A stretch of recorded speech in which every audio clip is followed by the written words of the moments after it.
Thanks for joining us on this segment of the program from Abuja. Now, days after President Bola Tinubu declared a state of emergency in Rivers, both chambers of the National Assembly have unanimously approved the proclamation invoking its constitutional powers under the amended 1999 Constitution.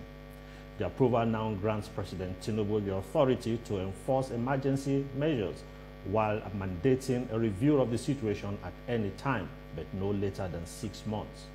Aside that, the National Assembly also assigned a joint committee of both chambers to oversee the administration of affairs in Rivers State during the emergency period. Additionally, the Senate resolves to establish a mediation committee consisting of eminent Nigerians to help resolve the state's political crisis.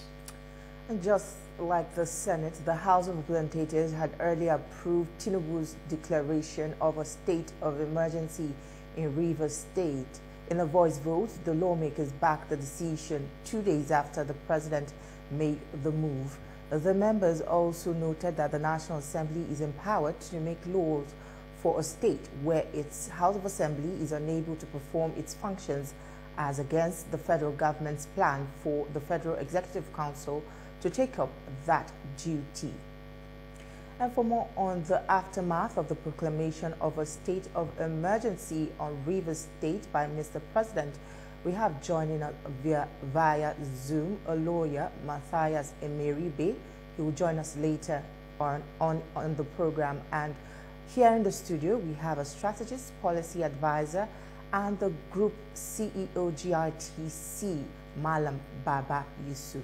It's good to have you on the program this morning. Thank you for having me. Thank you for joining us. Now, let's begin. The National Assembly has already approved Mr. President's emergency rule. Now, lawmakers also drew the attention to the constitutional provision that allows the National Assembly to make laws for a state at any time the State Assembly is unable to perform its functions. They disagreed with President Tinubu's position that the Federal Executive Council would usurp this function. What side of the argument do you stand? Well, it's an interesting time, for us in Nigeria. And yet again, we have a milestone that will now be etched in the annals of political history of Nigeria. Indeed, the decision by Mr. President, as tough as it is, I believe is a necessary means to an end, given the political logjam we found ourselves in Rivers. It appears the dramatis personae, we are not ready to back down on either side. And the only way to safeguard the integrity of the state and the people, and of course, the wealth which belongs to us all in Nigeria, was to take this decision. To answer pointedly to your question, I like the fact that the two chambers of the National Assembly are able to correct, that particular part of the proclamation. I was a bit worried, when I saw that Mr. President would like FEC to oversee the affairs of the state. Already tempers are flying very high, and rightly so, by various interested parties in this country, that why should we suspend the governor and then at the end of the day the FEC will now oversee.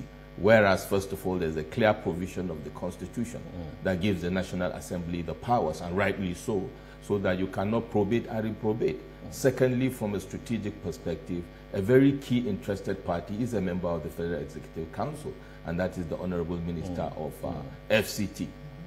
So one would say, even if the provision is not there, it will only be fair and provide that balance for Mr. President and for Nigerians, that indeed there's a level of fairness if it is treated as arm's length from the FEC, which is presided over by Mr. President, and of a key member of the FEC is an interested party. So it's the right thing to do for them to now, correct that, request by Mr. President. So I think, as far as I'm concerned, that's a step in the right direction, that the National Assembly will now provide that oversight. And before the National Assembly gave its permission, endorsed the proclamation, there were arguments of different quarters saying that the National Assembly should not, because according to the people, some persons that the president shouldn't have suspended the governor and the House of Assembly. And they were saying, okay, it's only the National Assembly that could stop that move. And what do you think of those arguments that they shouldn't have suspended the governor? They were not against the state of emergency, but it shouldn't have. Well, I tend to think to differ with profound respect to fellow Nigerians, including thought leaders and opinion leaders. Now, sometimes we try to be politically correct, but then what is practical in this circumstance? You proclaim state of emergency in a state where you have, rightly so, an elected, executive governor, an elected legislature at state level. How could you proclaim state of emergency and appoint a sole administrator and at the same time have an executive governor to run the state?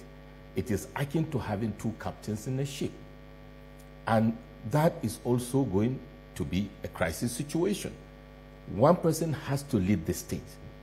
And therefore, even though the provision is not clear in the Constitution that when the state of emergency is proclaimed, the governor should remain suspended, it depends on the approach of the chief executive of the country at that time. If we step back a little bit in history, President Goodluck Jonathan was able to proclaim state of emergency in some northeastern states without suspending the governor. Okay. And he was able to provide that intervention. State of emergency, but the legislature and the executive remained in office. President Olusegun Obasanjo in 2003 and subsequently in Ekiti declared state of emergency. In both cases, sole administrators came in. Governor Joshua Daria at that time of Plateau came back later and all that, water under the bridge. But we have a very different scenario now. The different scenario we have is we have a situation whereby even if Mr. President did not state it to say they are suspended, how do you expect the state of emergency to work with a situation where you move in the troops to provide security to the critical infrastructure of the state? How do you expect a state where the governor cannot work with the legislature, and obviously the legislature are not able to work with the governor? So what you have is a political cul-de-sac that you have to apply political sagacity and wisdom to provide a situation where the people of Rivers can able to have governance. Remember, the Supreme Court has already stopped the payment of the monthly subvention to the state. So even if you allow the governors and the legislature to continue functioning, which is already an ambiguous situation, it presupposes that the state will be stifled of funds. So given the situation, you have to find a strategic solution to provide that emergency rule whereby someone else that is quote and unquote neutral, you may argue he's not or not, but sometimes someone that come and push the needle of governance in the state. And then within the 6 months, we wait and see how things play out. Because it is a political logjam.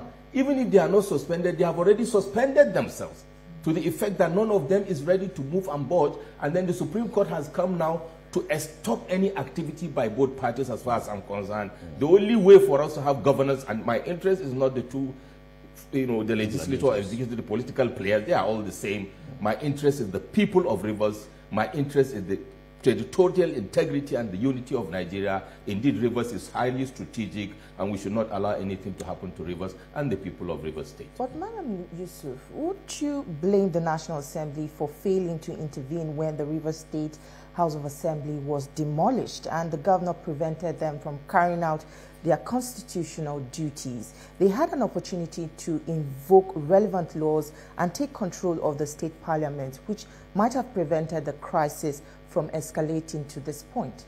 I totally agree with you, because as far as I'm concerned, the National Assembly cannot exonerate themselves from dropping the ball in this very crucial and sensitive, matter of national security, of political stability, and the integrity of the process of politicking in Nigeria. With profound respect to the National Assembly, and especially in this regard, the so-called opposition caucuses in the green and the red chamber, whereas they are not able to hold their own and provide that buffer or counterbalance and to be the conscience, if you like, of the National Assembly to call other colleagues and say, let's do this and pressure them. It appears, you know, the opposition caucuses, whether it is Labour Party or the PDP or NNPP or SDP, are either gone to sleep or have also decided to play along. And in that case, I personally am disappointed because Mr. President have made efforts. You can say he did right or wrong, but why are we not doing what you have done now to say, why are we looking at the critical function of the National Assembly given the situation where a governor has demolished the State Assembly, which is the same thing they did when Governor Obaseki of Edo State demolished the State Assembly, and they sat on their hands and pretended it is none of their business, whereas it is a core responsibility of the National Assembly. So I totally agree with you, and that is why we are where we are today. So whatever Mr. President has done is a function also of the failure of the legislature, which is the most crucial arm of government in a democracy, by the way. And the lesson going forward is for us to now start, you know, speaking to the National Assembly to be more alive to their responsibility rather than being just transactional and operational. It is a very strategic, you know, arm of government that in a dictatorial, you know, setting is not active.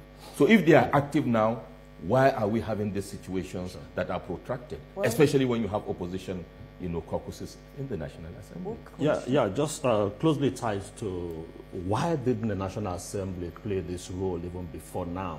Also the fact that it was a crisis within the particular political party, yes, the PDP.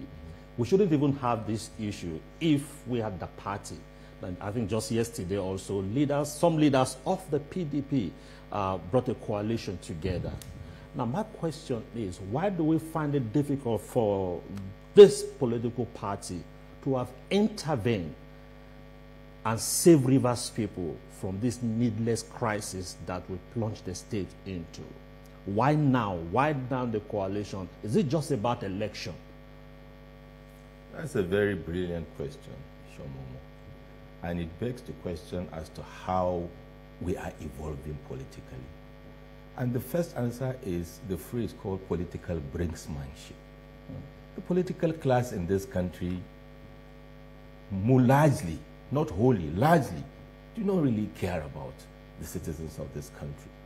In this particular matter, of course, the PDP is in a political catch-22, if you like.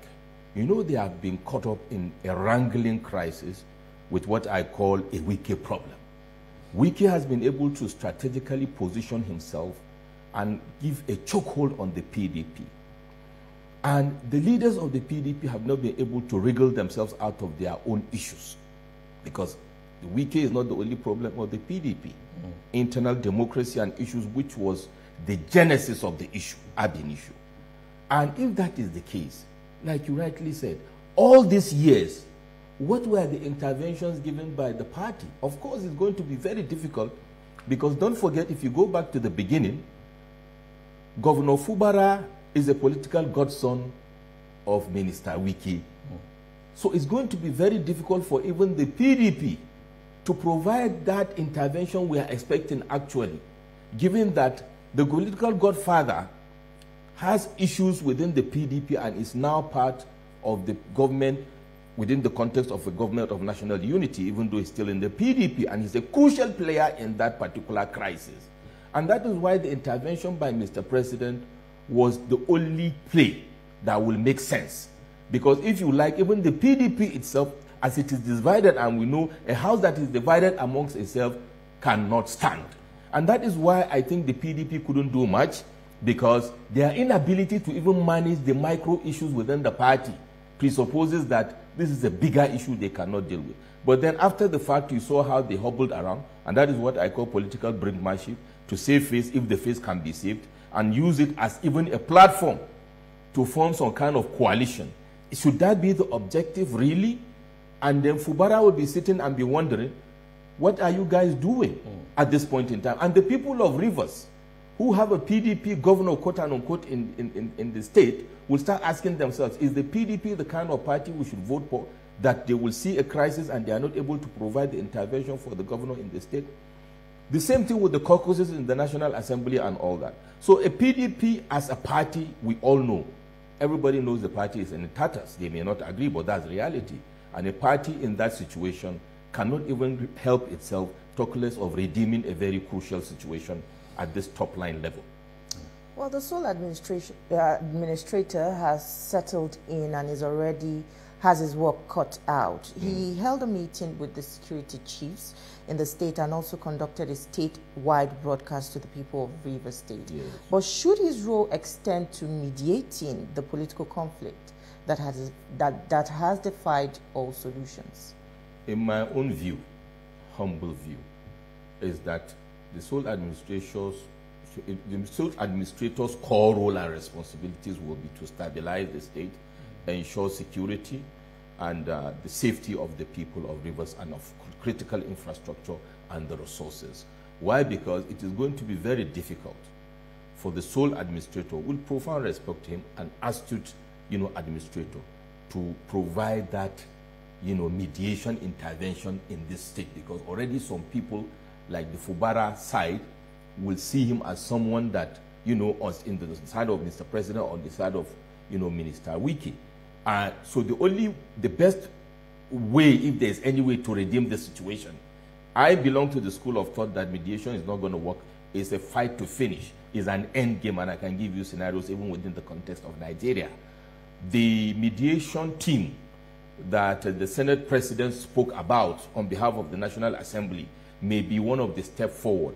But as a strategist and as a realist, I understand clearly that this is the game, the fight to finish. The two personalities, Governor Fubara and his political godfather, Excellency Wike, have similar personality types.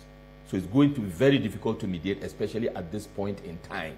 What I foresee is a tactical exit of the governor going forward and the emergence of another governor at the end of the day, because both parties will never settle. If they would settle, we would have seen those signs. All the critical stakeholders that have made attempts, traditional rulers, state elders and all that, it didn't work because of the personalities involved. And it is very sensitive, because anytime we see this play out, whether in Nigeria or any other place, that is how it works. You can go back to Adedibu, late Adedibu and Basusula Doja in Oyo. You can go back and see Alhaji Abubakar Rimi with his political godfather, Malam Amin Kanu.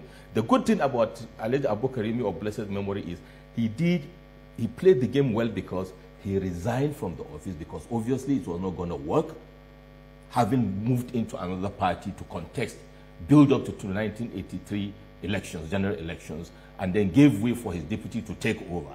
That way he had a political survival that gave him some sign of faith, and he was not able to be in the kind of situation that Fubara is. But these are two different people at two different times. The bottom line is mediation can continue. We cannot say it's going to be completely over, but I think the best mediation approach is the one that is proposed by the National Assembly. Okay, but if I may disagree a bit with you, I would say that I think the state of emergency was a master stroke to help resolve through negotiation. Okay. Because both parties, if you listen to the Attorney General when he talked about the governor and the House not willing to work for peace. Now, since the hammer came on both of them, I guess they have learned their lessons, and there is enough window for external forces, because we learned also that most players in Rivers State have taken position, whether religious or traditional, or whatever, taking position. So if we have external intervention helping to mediate, even in the toughest war, there is still the peace deal. Yes. Give and take. Yes. Nobody will take 100%. Yes. Don't you think that way we work? 50/50? Well, you see, I chose my words carefully, Eshomo. There's what you call, even in marriage, is irreconcilable differences. Those provisions were even made by Almighty God. There is no how you have 100% scenario where there must be resolution by mediation. I beg to disagree with you. This situation is a case of clearly irreconcilable differences. We have joining us via Zoom currently Matthias Emeribe, and he's a lawyer, to dissect this matter. It's good to have you on the program this morning, Mr. Emeribe. All right. Let's move straight into it. Can you explain the constitutional provisions regarding the declaration of the state of emergency in Nigeria, specifically whether it requires the removal of the state governor as this has been, the contentious clause?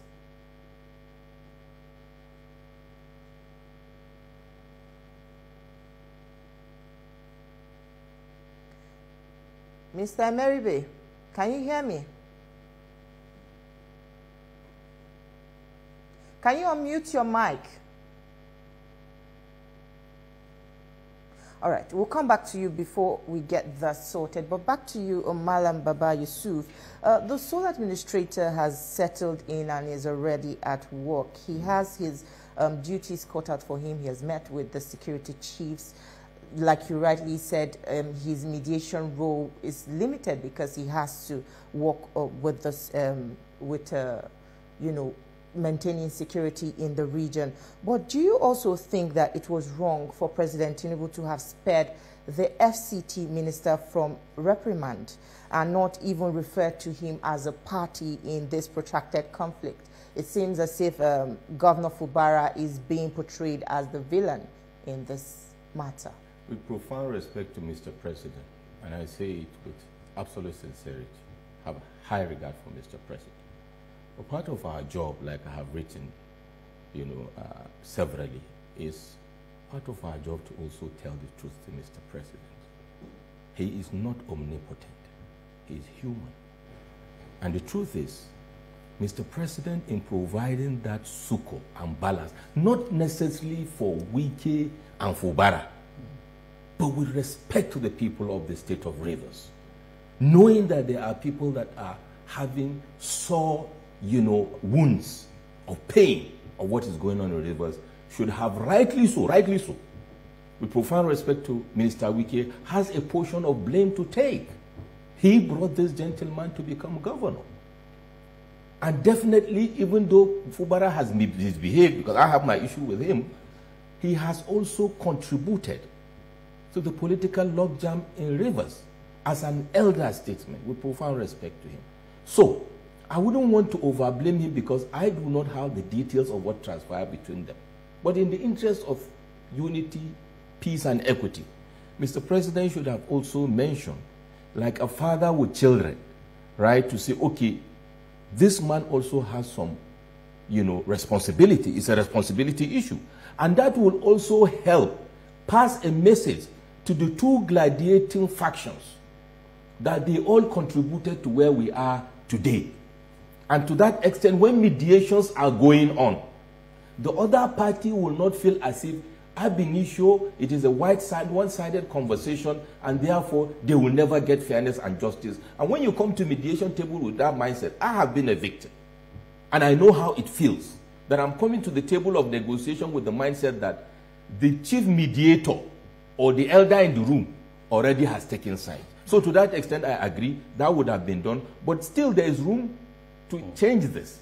We still have 6 months. And I believe the back office conversations, like you said earlier, those back office conversations while the battle is going on, I believe Mr. President has the gravitas as a person, and with the office he holds and the instrument of power he has, to still provide that intervention, just like a good parent or good parents upon their children, to provide that balance for the people of Rivers, not necessarily these two parties that are more politically inclined. Okay. And do you see the president's declaration of a state of emergency as also a soft landing for Governor Fubara, who was threatened, by imminent impeachment? It's also a win for the people of Rivers State because their allocation, which the Supreme Court directed to be withheld, will now be released. Yeah, like I said earlier, that if this move has not been made, the state will be stifled of funds, and that will be an issue. And the truth is, the way it is, whether we like it or not, it is just extending the doomsday. Fubara was already on his way out. The way the political permutations and combination was going is not a matter of sentiments. It's a matter of political reality. He's already on low ground, completely. And I think he mismanaged his game from the get-go. Maybe it's a conversation for another day, but the truth is that the way it is the best way forward even though it's not so palatable, because otherwise, definitely they would have impeached Fubara. It is better that that has not happened, but it doesn't tell us that it will not happen again. It's still game on. We don't know what will happen in the next 6 months, whether it will work out or not. Indeed, Fubara had taken a silent position, which I like, for him to accept it and to talk. People should be spoken to calm down. But what will play out in the next couple of 6 months is like 6 years in this game, but in politics, 1 hour is even enough to change the game. Then the peace in Rivers State is one crucial thing we must find a way to achieve. Yes. Now, cut out for the sole administrator is the responsibility to stabilize and to help find peace. Yes. Now, if some persons say leaders of the state are factionalized already, yes, the National Assembly is looking at constituting a team. yes, how about we have this body also, even during the election, yes, the Peace Committee, that's headed correct, by former head of state? That's correct. Couldn't such a personality, maybe a association of former heads of state, come together to help negotiate this peace? Because whatever, it's not about, like you said, not about Fubara or Wike or House of Assembly. It's about the people. Yes. So should the National Assembly be looking at these personalities being brought in to help to be the arrowhead of this negotiation? If I'm going to wear a strategic thinking card from Mr. President, we can do the body movements and show that we are a country that has people that are revered, that are elders, because the way it is like we don't have people that are respected. And it's marks of a big issue for us as a country. We have young people coming up. We have people that are aspiring for office. So I totally agree with that. The question is, why now?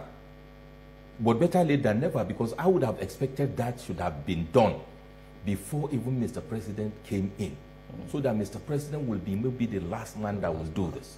That would have given layers of interventions. But then the political soreness,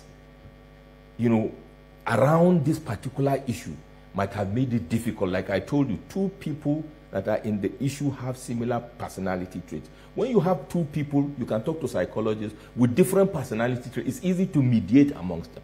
But that being said, I think it's a move we need to do, even if it is to save face.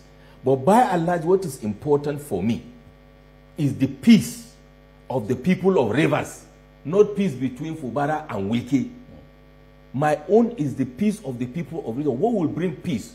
And in leadership, leadership is not a popularity contest.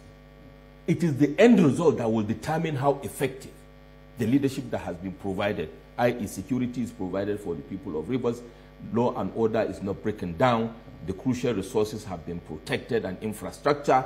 And at the end of the day, what I will expect, Mr. President, I use this opportunity, that the political solution to Rivers must be neutral. We shouldn't have one side of this team winning if we want a long-term solution, so that all sides will learn from it. Otherwise, we are going to set a bad precedence in this country, that maybe another state will come up again, we'll have the same situation, we go and declare state of emergency, and on and on and on. Then you ask yourself, we are already threading a thin line between democracy and what we ran away from 25 years ago. I hope that will not happen. Well, you said earlier that this is a game despite the declaration of the state of emergency. Do you see a possible extension of this emergency rule beyond 6 months? It is possible. It all depends on how the political landscape of Rivers play out. Don't forget that there are crucial stakeholders within Rivers and within the Niger Delta that have their own feelings and have their own thinkings that you and I or even Mr. President cannot control. But indeed, the framework of mediation and restoration of peace and effective governance in Rivers State will determine how these crucial players play out, either covertly or overtly. Because this is very important. And the people that are aggrieved, an aggrieved person that is not properly handled could become anything. I don't want to be too pessimistic, but I want us to take it more serious beyond politics. That we should take this matter seriously to the extent that all critical stakeholders should be considered within the strategic framework of exiting this issue. Not just for now, not just for 2027. Don't forget, we already have ethnic connotations in this issue. with regards to Fubara, where he came from, and whatever is happening there. So we don't want to now escalate the already tense, polarized issue we have, not just in Rivers, in Nigeria, and especially at the time where Mr. President has set high targets for his administration in 2025. We don't want too much distraction, and Rivers is core in delivering those strategic objectives of President Bola Tinubu's administration. Now, the sole administrator, he's the point man, he's the president's person there. Yes. He's one man everybody is looking at. Yes. How will you advise him to manage himself so that he can be trusted and can be believed whatever he's doing? He is a general. A vice admiral is a general. So he knows his onions in terms of crisis management, in terms of mediation, and of putting his feet down where he can. And of course, he's an elder. What I will expect him to do is to try as much as possible to build the confidence in people that even though he has been sent from Abuja, that he will try as much as possible to bring that peace and balance, and to have listening ear to listen to everybody, and not take a hardline position. I don't believe he will, to suggest that there is an agenda. The moment he does that, with due respect to him, he will not succeed. Point to note is, I don't think it is made easy for him. I would have expected the scenario that played out when Chief Ladoke Akintola of blessed memory was ousted, and Chief Majo Kudomi was brought in, who was a civilian. That would have made your life better. I argue with those that say because of the sensitivity. I say, Mr. President is a core civilian. He's the Commander-in-Chief of the Federal Republic of Nigeria. We don't want to be having these retired military people, with due respect to them, coming to mediate. Or, I mean, even the mediation, the fact that you have a military person, does not give that semblance of mediation, and it also presupposes that we don't even have confidence in ourselves as Democrats, as politicians, to mediate. But that being said, Mr. President has superior information, has superior knowledge on this issue, and it is his call. But I believe, I want to be on the positive side, the Rear Admiral will do the needful and will succeed. Well, we must thank you so much for your contributions on the program this morning. It was quite robust. Thank you so much for joining us on the show. Thank you for having me. I appreciate it. Thank you. Unfortunately, we could not establish smooth connections with our lawyer, Matthias Emeribe, but we hope that we would have this conversation some other time. That's our package from here in Abuja. It's back to you in Lagos, Etoma and Ibrahim. Okay, that was a good conversation you guys had there, and your guest was quite chatty. Very chatty. Yeah. The strategist. All right. I enjoyed the conversation, most definitely.